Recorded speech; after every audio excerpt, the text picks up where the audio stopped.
ఏమైనా తిన్నాక చదివేటప్పుడు డ్రౌజీనెస్ రాకుండా ఎఫెక్టివ్గా చదవడం కోసం ఏమైనా టిప్స్ ఉంటే చెప్పండి. యా సాధారణంగా చాలామంది పేరెంట్స్ చేసే తప్పు ఏంటంటే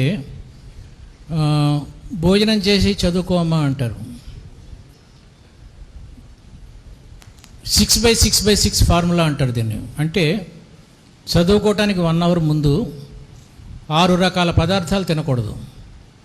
స్వీట్స్, మిర్చి bajji, panipuri, cakes, cool drinks, వీటిల్లో మిరపకాయ బజ్జీ,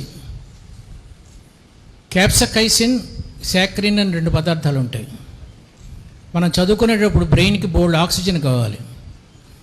మనం ఈ 6 పదార్థాల్లో ఏదో ఒకటి తిన్నప్పుడు మనం పీల్చే గాలి అంతా ఇంటెస్టైన్స్కి వెళ్తుంది తప్ప బ్రెయిన్కి వెళ్ళదు. అప్పుడే ఆవలింతలు అవన్నీ వస్తూ ఉంటాయి. So avoid eating these 6 items 1 hour before studies. ఇది ఒక ఫస్ట్ పాయింట్. రెండో పాయింట్, చాలామంది పేరెంట్స్ చేసే తప్పు ఏంటంటే సాటర్డే నైట్ ఫీవర్ అంటారు. అంటే శనివారం పూట రాత్రి 12-1 గంట వరకు చదువుకొని టీవీలు చూసి ఆదివారం సాయంత్రం, సోమవారం పొద్దున్నే మళ్ళీ స్కూల్ బస్సో కాలేజ్ బస్సో వస్తుంది కాబట్టి 5 o'clock లేస్తారు. నిద్రలో 6 స్టేజెస్ ఉంటాయి. అందులో main stage deep sleep stage. అది నైట్ 1 o'clock నుంచి 4 o'clock వరకు ఉంటుంది. ఎప్పుడైతే డీప్ స్లీప్ మధ్యలో కట్ అయిపోయిందో, అంటే రాత్రిపూట 11-12 వరకు నిద్ర టీవీ చూసిన కుర్రోడు పొద్దున 5 o'clock లేవాల్సి వస్తే సోమవారం అంతా ఆవలిస్తూనే ఉంటాడు. ఆ నిద్ర తాలూకు డెబిట్ బ్యాలెన్స్ 0 అవటానికి కనీసం 4 days పడుతుంది. మళ్ళీ శనివారం ఆదివారం వస్తాయి. సో మీ పిల్లలు బాగా చదువుకోవాలంటే, ఇది పేరెంట్స్ కోసం చెప్తున్నాను, బాగా చదువుకోవాలంటే ప్రతిరోజు ఒకటే టైంకి నిద్రపోవాలి. That is called sleep cycle. Sleep cycle, food cycle కరెక్ట్గా ఉంటే జీవితంలో మీరు అద్భుతాలు సాధించవచ్చు. Next question please. ఇక్కడ చిన్న కాంట్రిబ్యూషన్. మీరు భోజనం చేసినాక 2 గంటల తర్వాతనే పడుకోవాలి. అంటే మన వాళ్ళు 10 గంటలకు 11 గంటలకు భోజనం చేస్తున్నారు కాబట్టి అది చాలా టూ మచ్. 8 o'clock భోజనం పెట్టండి, హ్యాపీగా 10 గంటలకు పడుకుంటారు. ఎందుకోసం అంటే పడుకున్న తర్వాత 2-3 hours డైజెషన్ నడుస్తూ ఉంటుంది. అప్పుడు నిద్ర ఎక్కడి నుంచి వస్తుంది? ఇంకా అది తిరుగుతుంటారు. డీప్ స్లీప్ అని సార్ చెప్పారు కదా, 1 తర్వాత ఎందుకు వస్తుంటే అప్పుడు మొత్తం జీర్ణం అయిపోతుంది. కాబట్టి తొందరగా భోజనం పెట్టండి, అమ్మలో తొందరగా భోజనం పెట్టండి. ఈ ఉదాహరణకు నేను మిమ్మల్ని ప్రశ్న అడిగాను అనుకోండి, నీ పేరేమిటి అని. నా ప్రశ్న చెవిలోంచి లోపలికి వెళ్తుంది. దిస్ ఈజ్ కాల్డ్ జ్ఞానేంద్రియ. ఆన్సర్ నోట్లోంచి వస్తుంది. దిస్ ఈజ్ కాల్డ్ కర్మేంద్రియ. ఎగ్జామినేషన్లో మీరు క్వశ్చన్ పేపర్ చూసినప్పుడు జ్ఞానేంద్రియం ద్వారా ప్రశ్న లోపలికి వెళ్తుంది, కర్మేంద్రియం ఆన్సర్ వస్తుంది. జ్ఞానేంద్రియానికి కర్మేంద్రియానికి గల అనుసంధానమే మెమరీ. నేను మిమ్మల్ని మీ పేరేమిటి అని అడిగితే ప్రశ్న లోపలికి వెళ్ళింది.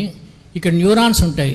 ఇందులో మీ పేరున్న న్యూరాన్ స్పందించి ఆన్సర్ చెప్పించింది. అలా కాకుండా నేను మిమ్మల్ని నీ పేరెంట్స్ పేరేమిటి అని అడిగితే నా ప్రశ్న ఒకటే, కానీ మీరు 2 ఆన్సర్లు చెప్పాలి, అమ్మ నాన్న. అప్పుడు ప్రశ్న లోపలికి వెళ్ళి అమ్మ న్యూరాను నాన్న న్యూరాను స్పందించి 2 ఆన్సర్లు బయటకు వస్తాయి.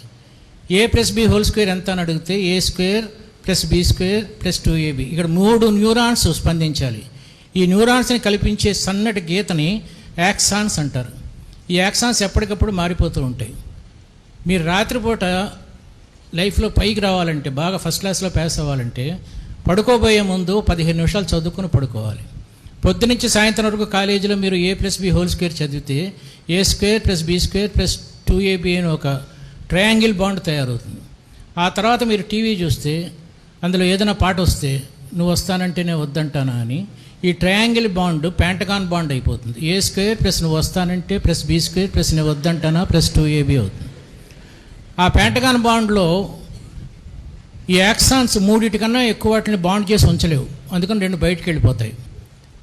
ఎగ్జామినేషన్లో a+b² ఎంత అంటే a² ఒకటే గుర్తుంటుంది. ఈ పద్యం మర్చిపోయిన అమ్మాయిలు వీళ్ళందరూ చేసిన తప్పు అదే. సో మీరు జీవితంలో పైకి రావాలంటే, మంచి మెమరీ సాధించాలంటే రాత్రిపూట పడుకోబోయే ముందు 15 నిమిషాలు చదువుకొని వెంటనే నిద్రపోవాలి. ఇంకా మళ్ళీ తర్వాత కబుర్లు చెప్పటాలు, టీవీ చూడటాలు ఏం ఉండకూడదండి. ఆ పుస్తకం కింద పడేసి నిద్రపోతే.